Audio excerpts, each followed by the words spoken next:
नमस्कार मंडळी, मी प्रतीक्षा. सकाळी उठल्यावर पहिलं काम काय केलं तर कानातले मोजले. कानातले मोजता मोजता कळालं की 2च कान आहेत मला, पण कानातले दुकानभर आहेत. मुलीचा पट्टा घेतला आणि म्हणलं आज जरा हिरोईन बनून बघूया. माझ्या मनाला म्हणलं अगं बाई, मी इतकी छान दिसते की माझी नजर माझ्यावरच लागली. लाजते हसते स्वतःवरच फिदा झाले बरं का. आता साबुदाणा इतका भिजला की वाटतंय हा साबुदाणा नाही, याची आता पोहण्याची तयारी चालू आहे. मग काय शेंगदाणे घेतले आणि मिरची दिसली. मनात म्हटलं एवढीशी मिरची आहे, काय करणार ते माझं.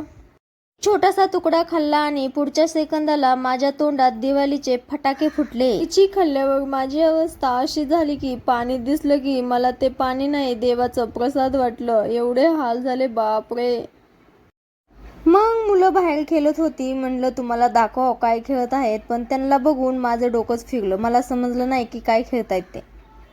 त्यांना वरती बोलवलं नाही, त्यांचं आवरून घेतलं आणि बघा त्यांनी काय बनवलं आहे. क्षण मला असं वाटलं की खरीचीच नाग आलीत की काय. मला तर नागोबाची खूप भीती वाटते. आज पंचमी आहे, नागोबाला दूध प्यायचं आहे, पण मी काय दूध काही पाजित नाही बरं का. मला खूप भीती वाटते नागोबाची. आणि तुम्ही बघा इथं नागोबा माझ्या मुलांनी माझ्या पुढं आणून मांडला होता. मला म्हणत होते हात लाव, पण मला खूप भीती वाटत होती म्हणून मी लांबून त्यांचं दर्शन घेतलं. तोंडाला हात लावायला खूप भीती वाटत होती. माझ्या मुलांनी बनवलं होतं, शाळेत द्यायचं होतं म्हणून. आज शाळेला मुलांना सुट्टी नव्हती आणि मुलांनी शाळेत सगळ्यांनी सांगितलं होतं की बनवून आणा, म्हणून मुलांनी बनवून दिलं आणि माझ्या हातात आणून मांडले. मला तर खरंच वाटत होतं की खरंचे नागेत की काय. खूप भीती वाटत होती बरं का.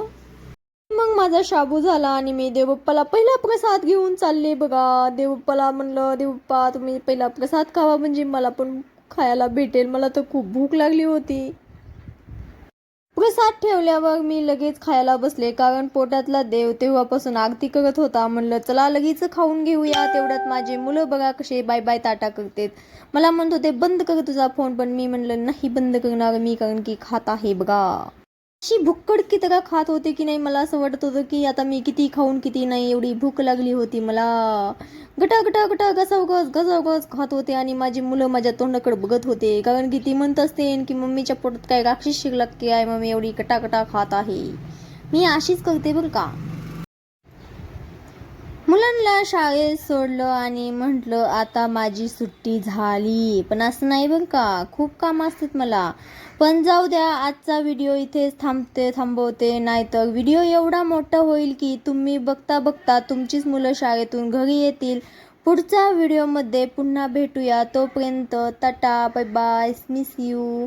आणि माझे व्हिडिओ बघत राहा आणि तुमच्या मुलांची पण काळजी घ्या आणि तुमची पण घ्या. आणि तुम्हाला नागपंचमीच्या हार्दिक शुभेच्छा. समदे आनंदित राहा. तर टाटा बाय बाय.